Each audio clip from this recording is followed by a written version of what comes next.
Kina mama hoye. Kina mama hoye. Sikizeni. Hii Kenya 2027, hii Kenya yetu hii, Wakenya wote, it is my prayer, it is my plan, it is my hope that in 2027 nchi ya Kenya itapiga kura kwa amani. In 2027. Na itapiga kura kwa umoja. Itapiga kura kwa umoja. Watu wa Nyanza watapiga kura pamoja na watu wa Western. Na watapiga kura na watu wa Rift Valley pamoja. Na watapiga kura na watu wa Central pamoja. Na watapiga kura na watu wa Northern Kenya pamoja. Na watapiga kura watu wa Eastern pamoja.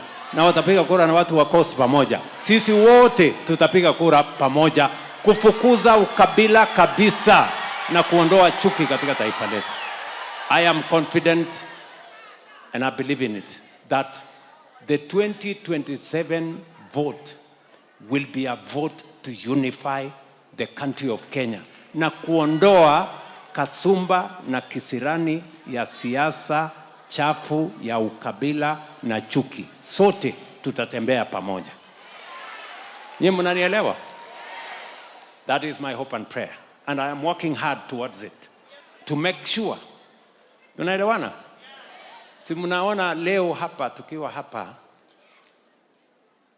hata wale watu hawakupiga kura na sisi 2022, leo mnaona iko dalili tutapiga kura pamoja? Mumeona hiyo dalili? Yes. Kwa sababu tumetafuta mahali tutapiga kura pamoja. The opportunity we have is in 2027. We will vote a unity vote to bring the country together. Kwa sababu umoja ni nguvu.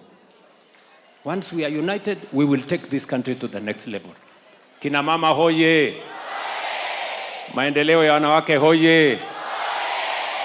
Mnasema tuunganishe taifa letu jameni. Mnasema tuunganishe. Tuondoe ukabila. Tuondoe chuki. Tusigawanyike. Tusimame pamoja. Wangapi wanasema tufanye hivyo pamoja jameni, pamoja. Very good.